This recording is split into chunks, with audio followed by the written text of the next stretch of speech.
Hai guys, selamat datang di channel Animanga Studio. Di video sebelumnya, kita diperlihatkan dengan adegan Rudeus yang memutuskan untuk pergi berangkat ke benua Begarito.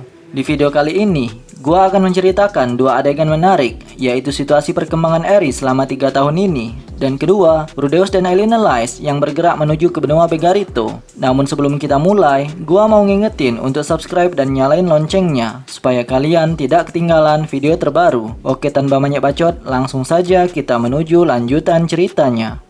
Suatu tempat bernama Daratan Suci Pedang. Dari sana, bila kau berjalan ke utara selama sekitar 1 jam, kau akan tiba pada semenanjung tanpa nama. Di sana berdiri seorang gadis yang sedang berlatih mengayunkan pedang. Dia tidak sedang mempraktekkan teknik dewa pedang ataupun teknik-teknik lainnya. Dia hanya berlatih mengayunkan pedang biasa. Nama gadis itu adalah Eris Greyrat. Ia sendirian di sana. Eris mengayunkan pedang dengan benar-benar mengosongkan pikirannya, tak memikirkan hal-hal yang tak perlu. Selama kau mengayunkan pedang dengan pikiran kosong, maka tiap ayunannya akan mempertajam dirimu sendiri. Sedikit demi sedikit, meskipun perbedaannya hanya setipis kulit ari, namun kamu terus mempertajam dan menguatkan dirimu. Tapi seberapa lama kau akan menumpuk lapisan-lapisan tipis itu? Berapa lama hingga dapat menandingi level Orsted? Eris tidak tahu, tak seorang pun tahu. Seakan-akan setebal apapun lapisan tersebut kau tumpuk, kau tidak akan mencapai level Orsted. Tapi, seperti itulah salah satu contoh pemikiran yang tidak perlu. Cih, Eris mendecakkan lidahnya. Fokusnya terpecah karena memikirkan Orsted. Ia menggelengkan kepalanya lalu dia duduk. Dia pun mulai berpikir, latihan ini adalah sesuatu yang merepotkan. Dia ingin mengalahkan Orsted. Semakin dia memikirkan itu, maka Orsted seakan semakin menjauh.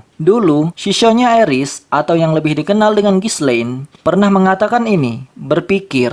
Namun berpikir bukanlah salah satu keahlian Eris. Sehubungan dengan ini, shisho keduanya, atau yang lebih dikenal sebagai Ruijerd, pernah mengatakan, paham, ketika dia mengalahkan Eris dalam suatu latihan, Ruijerd akan mengakhiri pertandingan itu dengan bertanya, paham, dia akan terus mengulanginya, lagi, dan lagi sampai Eris paham. Meskipun otaknya tidak berputar, Eris tetap akan bangkit lagi dan terus mencoba. Eris menghormati Ghislaine dan Ruijerd. Namun, latihan mengosongkan pikiran dari Dewa Pedang ini hanya membuatnya kesal. Eris terus mengayunkan pedangnya dengan pikiran kosong, hingga ia lelah. Kemudian dia duduk dan beristirahat sambil berpikir. Lalu saat dia sudah bosan memikirkannya, dia akan berdiri dan terus mengayunkan pedangnya. Inilah yang diperintahkan oleh Dewa Pedang pada Eris. Eris pernah berlatih seperti ini di dojo, namun selalu saja ada orang yang mengganggunya. Kebanyakan murid-murid cewek yang mengganggunya. Misalnya mereka mengatakan, "Hei, makanannya sudah siap tuh, cepat makanlah. Hei, kau bau banget. Cepat mandi sana." Karena mereka semakin membuatnya kesal, Eris pun meninggalkan dojo. Setelah itu, dia berjalan lurus ke depan hingga menemukan semenanjung yang sepi, tanpa ada seorang pun yang mengganggu. Karena masih musim dingin, dia pun membawa kayu bakar dari dojo. Kemudian, dia menyalakan api dengan sihir. Kalau sudah lelah sekali, dia akan kembali ke dojo untuk tidur selama yang dia mau. Eris terus menjalani gaya hidup seperti ini selama setengah tahun. Mengayunkan pedang, berpikir. Mengayunkan pedang, berpikir, dan seterusnya. Sampai akhirnya dia menyadari bahwa mengayunkan pedang tidaklah semudah kelihatannya. Ayunan pedangnya kini jauh lebih cepat daripada setengah tahun yang lalu. Namun, tebasan Ghislaine tetaplah lebih cepat darinya. Ruijerd bahkan lebih cepat lagi. Sang Dewa Pedang juga lebih cepat lagi. Dan Orsted mungkin dialah yang tercepat. Eris duduk, dia mulai berpikir. Dia mulai memikirkan bagaimana cara mengayunkan pedangnya dengan baik dan benar. Namun dia tidak tahu caranya. Tidak mungkin dia tahu hal serumit itu. Karena Eris payah dalam berpikir. Begitu dia bosan memikirkannya, dia akan berdiri dan terus mengayunkan pedangnya. Bahkan dengan pikiran kosong. Angkat dan ayunkan ke bawah. Harus lebih cepat. Angkat dan ayunkan ke bawah. Harus lebih cepat. Dia akan terus mengulanginya. Tidak peduli puluhan, ratusan, atau bahkan ribuan kali. Sebenarnya, Eris tidak pernah menganggap latihan ini sulit. Dia selalu mengingat kejadian 3 tahun lalu di rahang bawah Naga Merah. Pada saat itu, dia bisa bertahan dari serangan salah satu makhluk terkuat di dunia ini. Itulah sebabnya dia selalu percaya diri bisa menyelesaikan latihan sederhana ini. Tak peduli dia merasakan sakit, frustasi ataupun putus asa, ini tidaklah sesulit melawan Orsted kala itu. Walaupun saat ini, lelaki itu tidak lagi berada di sisinya, ini tetaplah tidak sulit. Rudeus, gumamnya. Meskipun dia merasa sudah lebih kuat daripada sebelumnya, namun jalan yang harus dilaluinya masihlah sangat jauh. Karena tak kuasa melawan rasa kantuk, Aris pun kembali ke dojo. Saat kembali, dia mendapati seorang pria asing yang berdiri di pintu masuk dojo. Dia adalah pria yang eksentrik. Dia mengenakan mantel berwarna pelangi, celana pendek sedikit di atas lutut, dan 4 bilah pedang di pinggulnya. Dia punya tato bergambar merak di pipinya, dan rambutnya ditata seperti bentuk antena parabola. Ketika pria itu melihat Aris, dia sedikit menundukkan kepalanya dan hendak memberi salam. Tiba-tiba saja, Aris bilang, "Minggir!" Aris hanya mengucapkan satu kata pada pria yang menghalanginya masuk ke dojo. Dia tidak memiliki energi untuk berbicara lebih banyak. Karena lelah berlatih ayun pedang, tenaganya sudah mencapai batas. Begitupun dengan emosinya. Kilatan matanya bagaikan binatang buas. Aura membunuh terpancar dari seluruh tubuhnya, bagaikan cahaya. Di sana berdiri seekor binatang buas yang tidak mengizinkan siapapun mendekatinya. Pria itu segera menarik pedangnya. Aris kembali bilang, "Menghalangi saja, minggirlah." Pria itu terkejut. Ia bilang, Apa-apaan perempuan ini? Aku adalah Auber, sang pedang merak. Aku di sini untuk bertemu dengan murid Dewa Pedang. Bisakah kau menyampaikan ini pada Tuan?" Aris membalas, "Sudah kubilang, minggir." Sambil jengkel, Aris maju satu langkah lagi. Berbicara kepadanya tidak ada gunanya. Itulah yang dipikirkan pria tersebut. Sepertinya, selangkah lagi, pria itu akan berada di dalam jangkauan serang si hewan buas. Setelah menyadari ini, tangan kanan Auber menggenggam pedangnya erat-erat. Sementara tangan kirinya berpindah ke pedang pendek di pinggangnya. Namun, pedang yang dipegangnya itu tertuju pada arah yang salah. Sisi yang menghadap ke Aris adalah bagian belakang pisau. Dia sekarang berada di dalam jangkauan serang Aris. Terdengar suara ketika pria itu menghirup udara melalui celah-celah giginya. Sssss. Di sisi lain, bilah pedang Aris melesat cepat ke arahnya. Itu adalah teknik tertinggi, Long Sword of Light, teknik yang membuat orang biasa tidak mampu menghindarinya. Itulah jurus membunuh mutlak teknik Dewa Pedang. Tapi itu hanya berlaku pada orang biasa. Auber mengayunkan pedang di tangan kanannya dan menangkisnya.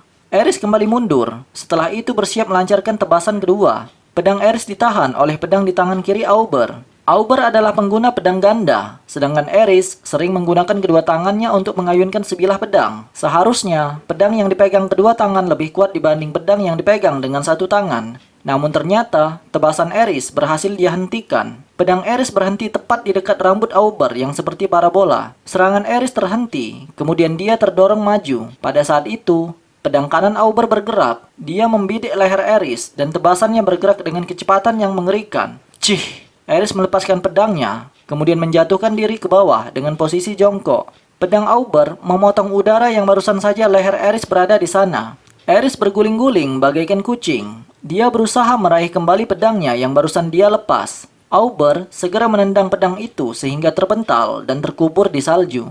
Harusnya kemenangan Auber sudah mutlak. Namun Aris tidak berhenti. Mengetahui bahwa dia tidak lagi bisa menggunakan senjatanya untuk menyerang, Aris pun melompat pada Auber dengan tangan kosong. Auber segera menghantam Aris dengan permukaan pedangnya yang pipih. Itu adalah hantaman yang cukup kuat untuk mematahkan leher seseorang. Namun Aris tidak akan berhenti. Gah! Aris mengayunkan tinjunya ke dagu Auber. Dalam posisi masih menggenggam pedangnya, Auber menggerakkan tangan kirinya untuk menghentikan serangan tersebut. Tangan kanan Auber tertangkap oleh Aris. Jari-jari Aris berhasil meraih pusat pedang Auber. Dia mencoba mengambil pedang lawannya. Auber mulai merinding. Dia menyadari bahwa binatang buas ini tidak akan berhenti sampai dia terbunuh. Dia menendang perempuan yang sedang berusaha merebut pedangnya. Kemudian, dia membenarkan posisi pedangnya sekali lagi. Untungnya, Aris terpental sampai ke tempat pedangnya berada. Napasnya kasar. Lalu dia pun mengambil pedangnya. Tidak ada pilihan selain membunuhnya. Namun saat Auber mulai mempersiapkan pedangnya dan serius ingin membunuh lawannya, tiba-tiba terdengar, "Cukup."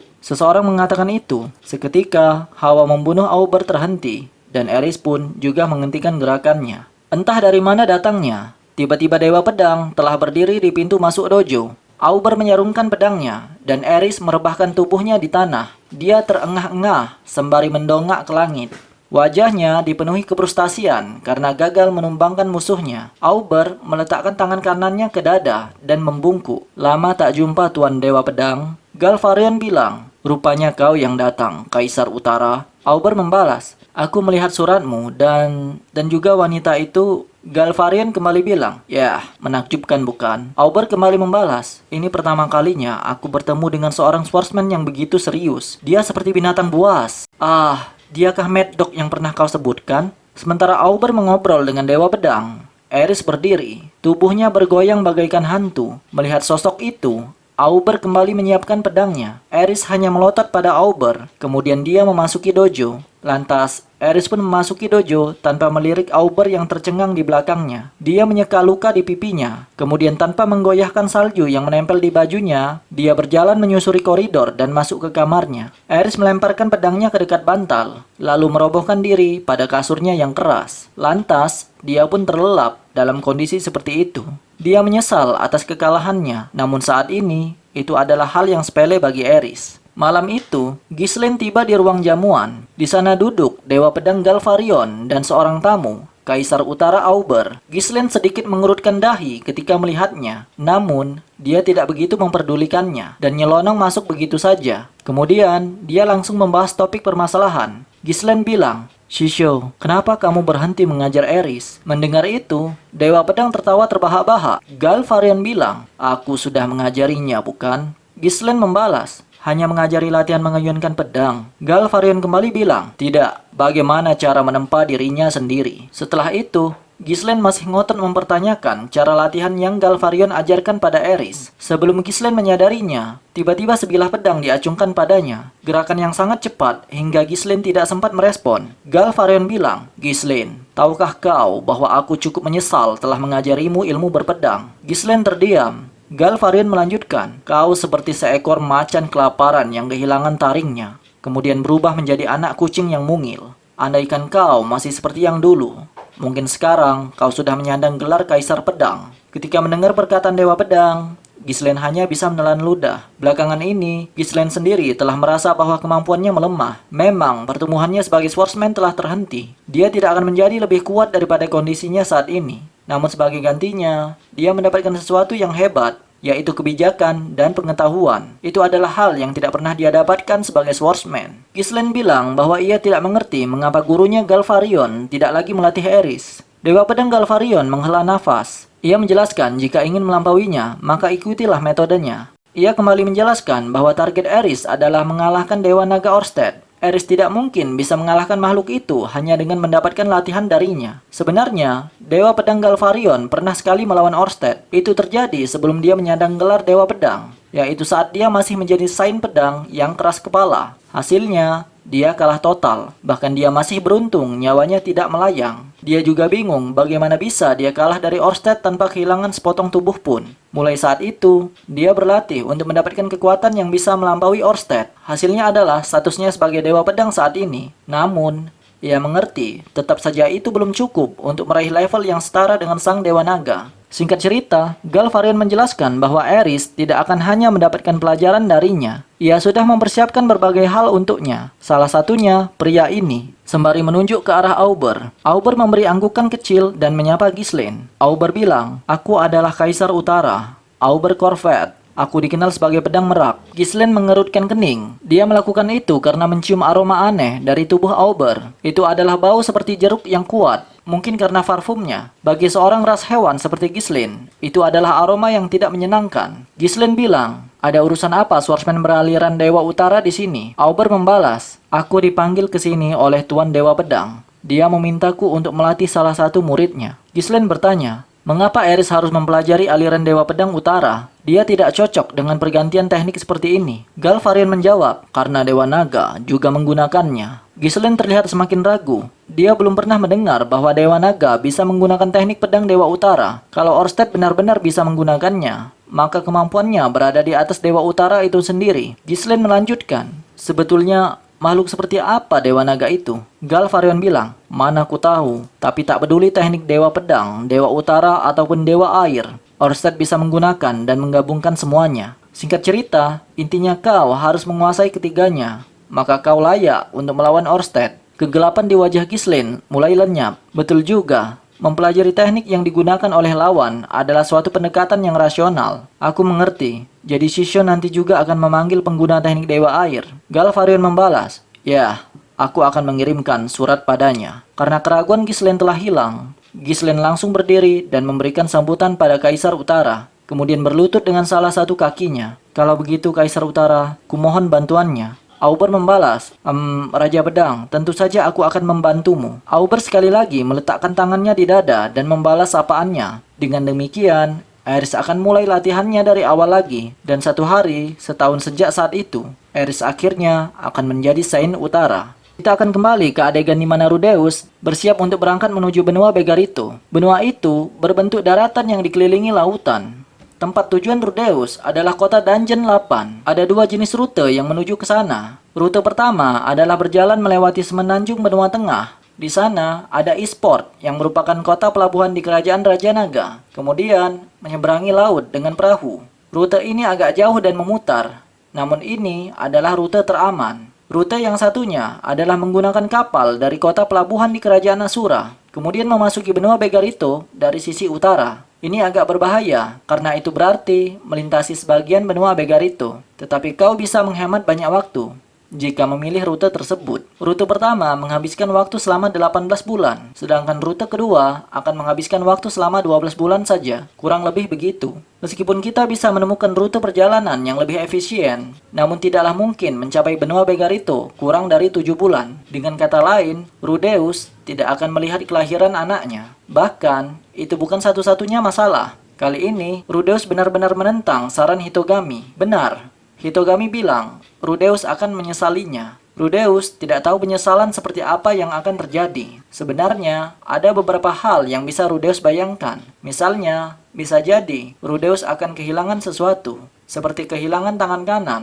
atau tangan kiri, atau seseorang yang penting, seperti Paul dan Zenith. Apapun itu, Rudeus tidak punya pilihan selain pergi. Pertama, Rudeus memutuskan untuk berbicara dengan Elena Lys terlebih dahulu. Elena Lys bilang, Rudeus, bukankah sudah kubilang agar kau tinggal di sini? Kau tahu, mungkin saja surat itu dikirimkan oleh Gis hanya karena dia panik. Rudeus sebenarnya sudah menduga seperti itu. Gis sering memutuskan segala sesuatu dengan panik, tanpa mempertimbangkan hal-hal yang penting terlebih dahulu. Gis adalah tipe orang yang jarang mengungkap segala sesuatu dengan jelas, dan dia suka bekerja di balik layar. Pertanyaan terbesarnya, mengapa malah Gis yang mengirim surat dan bukan Paul? Elena Lys berpikir sejenak. Ia bilang bahwa mungkin saja Paul sungkan meminta bantuan pada Rudeus, karena sebelumnya Paul sudah merepotkan Rudeus untuk menjaga kedua putrinya. Pada akhirnya, Elena Lys mengangguk setuju. Yah, mau bagaimana lagi? Ayo kita pergi bersama. 1 jam kemudian, Elena Lys kembali ke kamarnya, kemudian segera keluar bersama sebuah peta yang besar. Singkat cerita,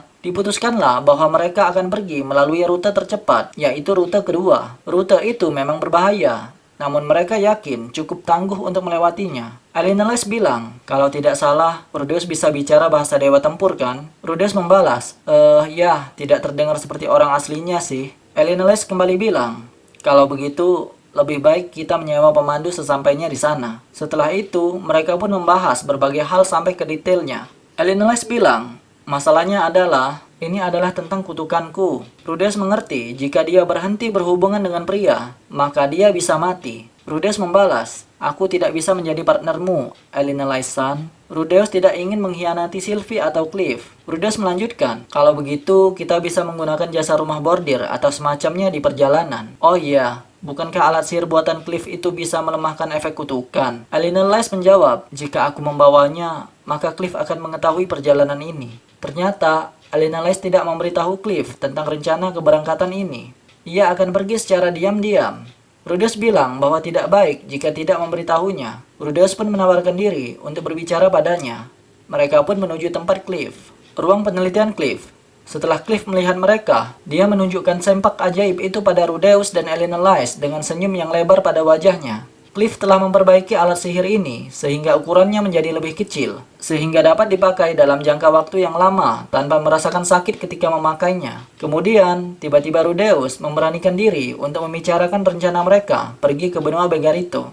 Rudeus menjelaskan bahwa Elena Lys adalah temannya Paul, dan di sana kemungkinan mereka sedang mengalami kesulitan. Jadi, rencananya Rudeus dan Elena Lys akan pergi ke sana. Rudeus sempat punya ide untuk mengajak Cliff ikut bersama mereka, tetapi Cliff menolaknya. Ia takut ia hanya akan menjadi beban. Sambil mengatakan itu, Cliff menempatkan sempak ajaib itu di tangan Rudeus. Cliff bilang, "Rudeus, aku mempercayakan Lies kepadamu." Kemudian, ia menghadap ke arah Elena Lies dan bilang, "Lies, setelah kau kembali nanti, mari kita langsungkan upacara pernikahan. Aku masih belum bisa memecahkan cara melenyapkan kutukan itu.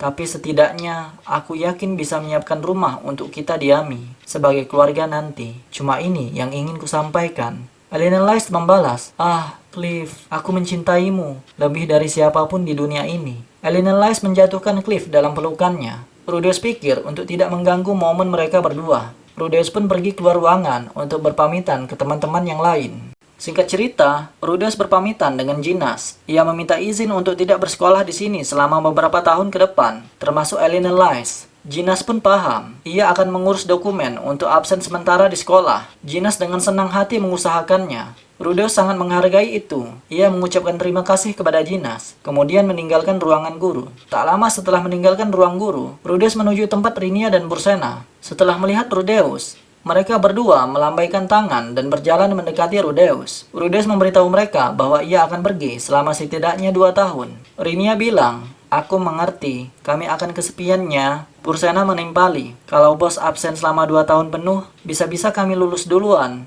Jadi kita tidak akan bisa bertemu lagi, Nano." Setelah Bursena mengatakan itu, Rudeus pun menyadarinya. Mereka adalah murid kelas 6. Dalam 2 tahun lagi, mereka akan lulus. Mereka akan kembali ke hutan agung. Kalau diingat-ingat, Hitogami juga sempat menyarankan agar Rudeus menjalin hubungan serius dengan salah satu dari kedua gadis ras hewan ini. 2 bulan lagi atau lebih, musim kawin ras hewan akan segera tiba. Rudeus penasaran apakah hubungan mereka akan berkembang pada saat-saat seperti ini. Lantas, Rudeus menatap keduanya. Rinia bilang, "Ada apanya? Apakah ada sesuatu di wajahku?" Bursena menimpali, "Bos, jangan-jangan karena kita hendak berpisah kau memikirkan yang tidak-tidak tentang kami, Nano." Rudeus sempat berpikir menuruti saran Hitogami. Namun Rudeus bilang, "Rinia, Bursena, terus bertemanlah denganku." Mereka mengangkat bahu, kemudian saling berkomentar. Ya, apa boleh buatnya, bagaimanapun juga, bos adalah tipe pria kesepiannya. Bursena menimpali, "Kita akan tetap berteman. Aku tak mau merusak itu, Nano." Kemudian, Rudeus dan kedua ras hewan itu pun berjabat tangan. Kalau ada nasib baik, Rudeus yakin mereka akan bertemu lagi. Dan kemudian, setelah tiba di depan ruang penelitian Nanahoshi, Rudeus penasaran bagaimana caranya berbicara dengan Nanahoshi. Ia akan absen selama 2 tahun, dan mungkin akan membuat penelitiannya juga terhenti. Harusnya sih Nanahoshi akan berusaha menahan Rudeus agar tidak pergi. Rudeus ambil nafas panjang. Kemudian ia ketok pintunya. "Silahkan masuk." Terdengar suara balasan dari dalam. Nanahoshi mengangkat wajahnya dari meja. Kemudian dia melihat ke arah Rudeus. Ia bertanya, "Apa? Tidak biasanya kau kesini jam segini?" Rudeus bilang, "Sebenarnya aku kesini untuk memberitahumu hal yang kurang menyenangkan." Nanahoshi membalas, "Memberitahu hal yang kurang menyenangkan?" Rudeus pun menjelaskan bahwa ia akan berangkat menuju kota Dungeon 8 di benua Begar itu karena keluarganya dalam masalah. Nanahoshi yang mendengar itu tampak tercengang. Kemudian, dia berdiri dengan hentakan keras dari kursinya. Dia meletakkan tangannya di atas meja dan menatap Rudeus dengan tercengang lagi. "Begarito, kota Dungeon 8, 2 tahun." Dia terus mengulang kata-kata itu, seakan-akan perkataan itu terngiang di pikirannya. Rudeus pun hanya dapat meminta maaf karena tidak dapat membantu penelitian Nanahoshi. Nanahoshi membelalakkan matanya setelah mendengar kata-kata Rudeus. Kemudian, dia menarik nafas dalam-dalam. Dia duduk kembali ke kursi dengan hentakan keras yang kedua. Lalu dia menatap kosong ke langit-langit. 2 tahun. Nanahoshi menyilangkan lengannya dan tidak mengatakan apa-apa kecuali 2 tahun. Dia hanya melihat langit-langit, seolah sedang memikirkan sesuatu. Cukup lama ia berpose seperti itu. Rudeus pun bilang, "Baiklah, aku mohon maaf sekali lagi." Rudeus berbalik dan hendak meninggalkan ruangan. Tiba-tiba terdengar, "Tunggu sebentar." Rudeus pun berbalik. Dari laci terendah di mejanya, Nanahoshi mengeluarkan benda seperti buku catatan. Dia membalik-balik halaman demi halaman, lalu dia membuka suatu halaman tertentu dan menunjukkannya pada Rudeus. Ia bilang, "Lihat ini, ada potongan peta yang melekat pada halaman itu." Rudeus ingat itu adalah peta wilayah sekitar kota. Pada suatu hutan tertentu di sebelah barat daya, terdapat tanda silang merah. Di atas tanda silang tersebut tertulis B3. Rudeus bertanya, "Apa ini?" Nanahoshi jelas-jelas terlihat ragu. Dia bimbang apakah harus mengatakannya ataukah tidak. Namun pada akhirnya, dia mengatakannya. Ini adalah peta lokasi reruntuhan yang tersebar di seluruh dunia. Di setiap lokasi reruntuhan tersebut, terdapat lingkaran sihir teleportasi. Rudeus terkejut. Ia bilang, lingkaran sihir teleportasi. Rudeus mengamati sekali lagi halaman itu. Terlihat jelas hurufnya adalah B3. Nanahoshi bilang, ya, ini adalah lingkaran sihir teleportasi yang terdapat di benua Begarito. Rudeus membalas, katamu kau tidak ingat lokasinya. Nanahoshi membalas, Orsted melarangku berbicara tentang hal itu. Nanahoshi menjelaskan bahwa B3 adalah simbol yang menunjukkan suatu tempat. B adalah Begarito, dan 3 menunjukkan urutan lokasi yang dilewati terlebih dahulu. Nanahoshi kembali bilang, aku pernah mendengar kota yang bernama Lapan. Lingkaran sihir teleport ini akan membawamu ke suatu tempat di dekatnya, yaitu Bazar. Kalau kau berjalan ke utara selama sekitar sebulan, maka kau pasti akan sampai di kota bernama Lapan. Harusnya sih begitu. Rudeus terkejut. Waktu yang diperlukan hanya sebulan. Bila dihitung mulai dari perjalanan 10 hari menuju lingkaran sihir teleportasi di dekat sini, kemudian setelah sampai pada B3, berjalan seminggu menuju ke kota berikutnya. Dari kota tersebut, Rudeus memerlukan waktu selama sebulan untuk mencapai Lapan. Itu berarti waktu yang dihabiskan hanya 47 hari. Maka perjalanan pulang pergi memakan waktu selama 94 hari. Dengan kata lain, hanya butuh waktu sekitar 3 bulan pulang pergi dari benua Begarito. Kalau membutuhkan waktu sebulan lagi untuk menyelesaikan berbagai urusan di sana, maka totalnya adalah 4 bulan. Rudeus bisa kembali tepat waktu saat persalinan Sylvie. Sebenarnya, informasi ini tidak boleh dibocorkan, tapi Nanahoshi sangat memerlukan Rudeus untuk melanjutkan penelitiannya. Rudeus bilang, terima kasih Nanahoshi, ini sangat membantu. Nanahoshi membalas, aku hanya ingin agar kau pulang lebih cepat. Rudeus mengambil buku catatan itu dengan tangannya. Lalu ia menunduk untuk mengucapkan terima kasih padanya. Kemudian, Rudeus berbalik dan meninggalkan ruangan dengan semangat tinggi. Kemudian Rudeus kembali ke tempat Elena Lice. Ia kembali dengan cepat. Ini kabar baik. Rudeus yakin dia juga akan senang. Sesampainya di ruangan Cliff, Rudeus langsung membuka pintunya. Detik berikutnya, ada sesuatu yang begitu mengejutkan. Elena Lice bilang, aku minta maaf Rudeus. Sepertinya aku tidak bisa pergi denganmu. Elena Lice terlihat tidak stabil.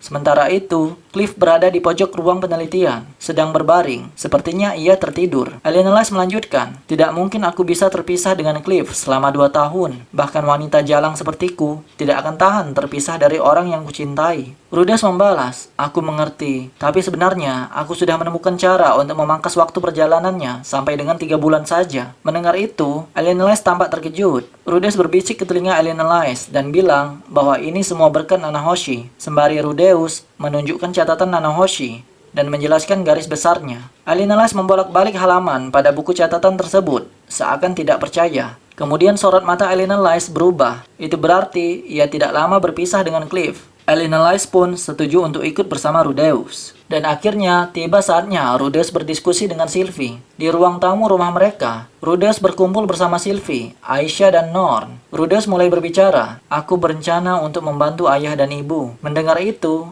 awalnya wajah Sylvie terlihat cemas. Dia juga terlihat bingung. Namun dia segera menggelengkan kepalanya dan mengangguk dengan ekspresi serius. Ya, aku mengerti. Serahkan urusan rumah padaku. Singkat cerita, Sylvie mengira Rudeus akan menghabiskan waktu sekitar 2 tahun. Tapi Rudeus menceritakan berkat Nanahoshi, mereka bisa menggunakan lingkaran sihir teleportasi, sehingga waktu perjalanan bisa dipangkas. Sylvie bertanya, teleportasi katamu, apakah aman? Rudeus membalas, aku tidak tahu.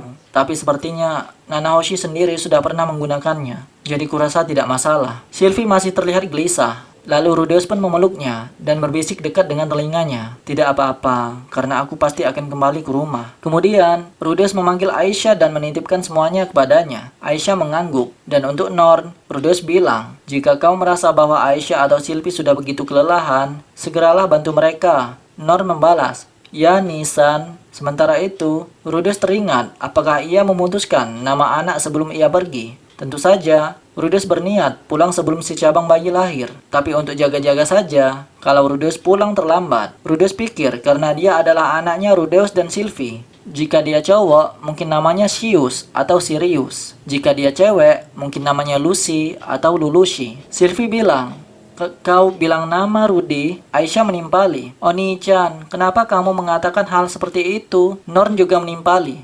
Nisan, semuanya memandang Rudeus dengan tatapan gelisah.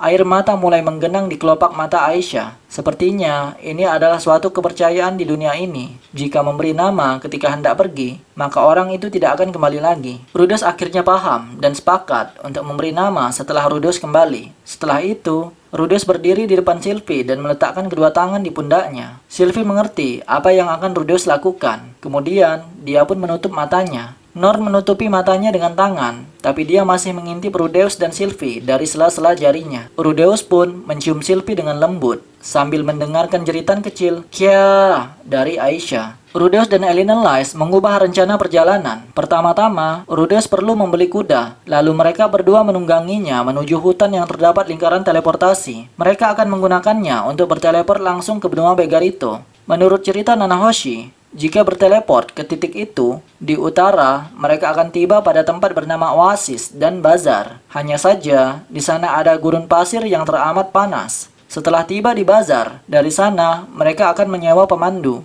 Kira-kira mereka berdua akan menghabiskan waktu sebulan perjalanan untuk tiba di Lapan. Persiapan demi persiapan sudah selesai. Rudeus akan membawa tongkatnya Aqua Hartia, jubah pemberian Sylvie. Selain itu, Rudeus juga membawa gulungan berisi lingkaran sihir pemanggil yang pernah Nanahoshi berikan untuknya. Rudeus membawa 10 gulung. Selain itu, untuk jaga-jaga, jika ia tidak bisa berkomunikasi dengan orang-orang di Begarito, dia meminjam buku bahasa Dewa Tempur dari perpustakaan sekolah. 2 jilid buku berjudul Catatan Eksplorasi Dungeon Teleport dan Benua Begarito dan Bahasa Dewa Tempur harusnya akan banyak membantunya. Sepertinya Ginger cukup banyak tahu tentang kuda. Oleh karena itu, Rudeus memintanya menemaninya untuk memilih kuda di kandang. Sekalian, Rudeus pamit pada Zanoba. Beberapa saat kemudian, terlihat Ginger sedang memegang tali kendali ke seekor kuda. "Rudeus Dono, silakan menilai apakah kuda ini bagus menurutmu." "Itu kuda yang besar. Kecepatan mereka tidaklah sebagus itu. Namun kekuatan fisiknya cukup prima, dan mereka sanggup berlari seharian penuh." Rudeus bilang, "Terima kasih Ginger-san." Di hari keberangkatan, Rudeus mengucapkan salam perpisahan terakhir pada keluarganya. Di depan gerbang masuk, istri dan kedua adiknya mengantar kepergian Rudeus. Rudeus bilang, "Sylvie, aku akan segera kembali." Sylvie membalas, "Rudy." Dengan berlinang air mata, Sylvie memeluk Rudeus. Bahunya bergetar. "Hicks." Sylvie tidak mengatakan apapun. Dia hanya terisak-isak. Rudeus mengusap air mata Sylvie. Kemudian Rudeus memanggil 2 adik kecilnya yang berdiri di belakangnya, Aisyah dan Norn juga. "Aku akan menyerahkan semuanya padamu." Kedua adiknya mengangguk dengan ekspresi lembut di wajahnya. Norn bilang, "Nisan, tolong jangan mengkhawatirkan apapun, karena aku akan memberikan yang terbaik untuk menjaga keluargamu." Aisyah menimpali, "Aku mengerti. Oni-chan juga, semoga keberuntungan bersamamu." Sesaat kemudian, Elena Lys yang sedang menunggangi kuda mendekati Rudeus dan yang lainnya. Kuda itu membawa koper berisikan berbagai barang persediaan selama 2 minggu penuh.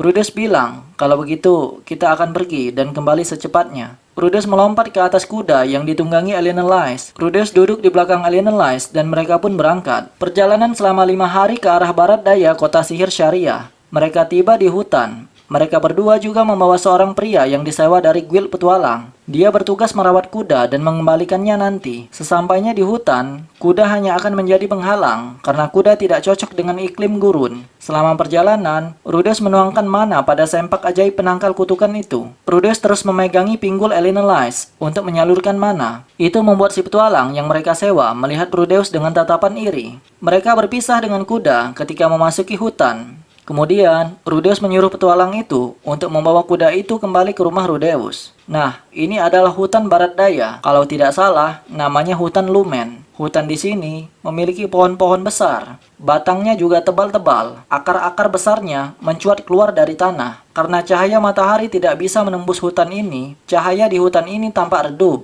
Ini bagaikan dungeon alami. Jika tidak berpengalaman, maka kau akan tersesat. Sambil berjalan, mereka menghabisi berbagai monster yang menghampiri. Hingga akhirnya, Elena Lys bilang, "Kita sudah menemukannya. Itu adalah monumen batu kan?" Itu adalah monumen batu dengan ukiran berbentuk suatu lambang. Di depannya, ada penghalang mirip dinding yang ditutupi tanaman rambat yang tumbuh subur. Sebagai seorang petualang berpengalaman, Elena Lys sepertinya memiliki skill yang dapat mendeteksi tempat yang hendak dicari.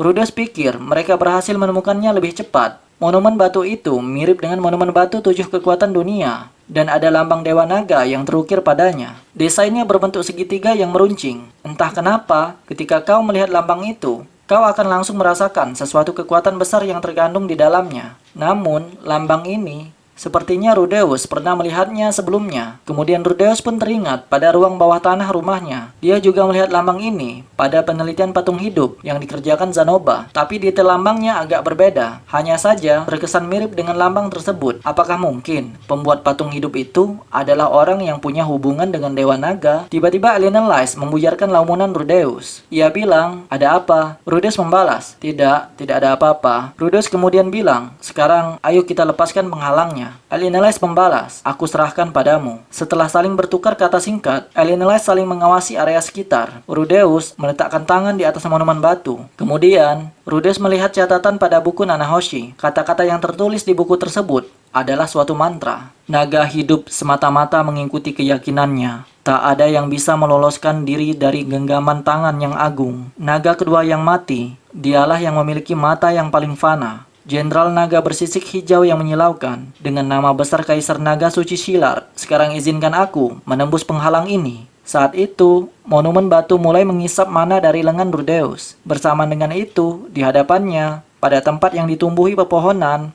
muncullah bangunan tingkat 1 yang terbuat dari batu. Mereka berdua takjub dengan apa yang mereka lihat. Sesaat kemudian, Alien Lies bilang, "Kalau begitu, ayo kita pergi. Kalau terjadi sesuatu, lindungi aku." Bersama dengan Alien Lies, Rudeus pun masuk ke reruntuhan itu. Nah, itulah rangkuman cerita volume 12 part yang pertama. Video berikutnya, gua akan membahas perjalanan yang mendebarkan Rudeus dan Alien Lies. Apakah mungkin mereka akan sampai pada kota Dungeon 8 dengan selamat? Banyak cerita yang tidak dijelaskan di anime dan manganya loh. Maka dari itu, kalau males baca web novelnya, pantengin terus channel ini dengan subscribe dan hidupkan notifikasinya. Oh ya, gua mau ngucapin terima kasih bagi kalian yang telah rela berdonasi. Dukungan kalian sangat berarti dalam perkembangan channel ini. Oke, sekian dari saya. Terima kasih guys.